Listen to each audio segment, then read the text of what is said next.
بسم الله. مرحبا بكم. نرفع الصوت شوي. السلام عليكم.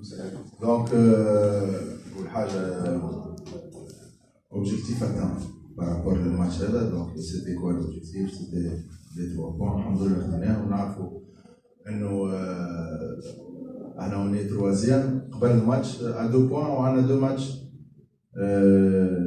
اون روتار. دونك هذا الماتش الاول بقى مازال الماتش الثاني كونتر الرجاء ومن بعد نلعبوا لي ماتش كونتر دي زيكيب اللي يلعبوا لا ريليغاسيون. دونك سا با ايتر ان بو شو باش يكونوا دي ماتش اللي فيهم اونجو كبير واللي باش يكونوا ان شاء الله بعد فيهم. دونك لو بروميير اوبجيكتيف من الماتش هذا كانوا لي 3 بوان خديناهم مهما كانت الفاصون. المهم بالنسبه لي اوبجيكتيف اتان باسكو وقت تاع الماتش وتحضير الماتش كان صعيب الحق.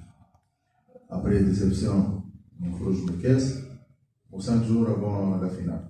دونك مونتالمون سيتي با ايفيدون مش سهل باش نحضروا الماتش هذا، ولكن شفنا لا فورس دو كاركتير مالغري انه الادفيرسير يسجل لك الهدف الاول ترجع تسجل اثنين يعدلك في وقت حساس ونرجعوا للماتش.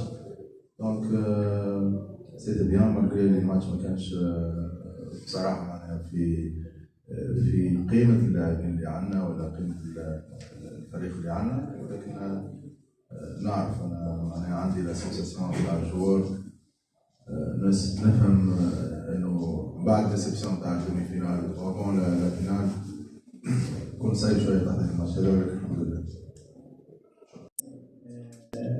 قراءة تقنية في هذه المباراة فليتفضل. شكرا. بسم الله الرحمن الرحيم.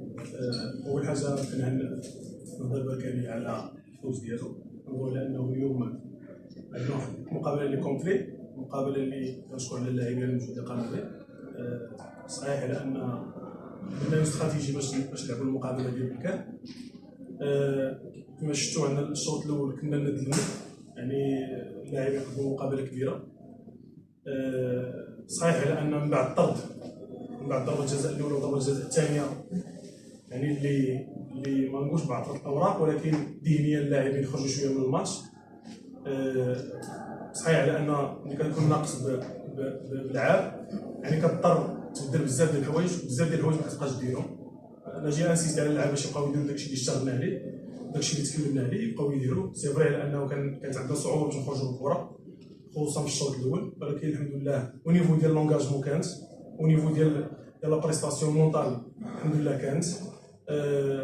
ما غاديش نقول لك انا نهضر بالكانيه يستحقوا الفوز ولا ما يستحقوش، ولكن كنظن على انهم يستحقوا الفوز. الفريق اللي عنده لاعبين في المستوى، عنده ترسانه بشريه اللي في المستوى. كنظن على اننا بالنسبه لنا حنا كان الهاجس ديالنا هذه المقابله هذه هو اننا نرجعوا بنتيجه ايجابيه ما يسرش الله. ولكن بار كونتر اللاعبين اوجوردي وقت ناقصين يعني تقريبا واحد 70 دقيقه، الحمد لله اللاعبين قدموا مستوى كيشرفهم هما وكيشرف كذلك المدرب التطواني. صحيح كنا بغينا بلوس، ولكن ما يسرش الله. كنتمنى على اننا نعوضوا هذه النتيجه السلبيه في السكور، ولكن كانت ايجابيه بالنسبه للمردود ديال اللاعبين.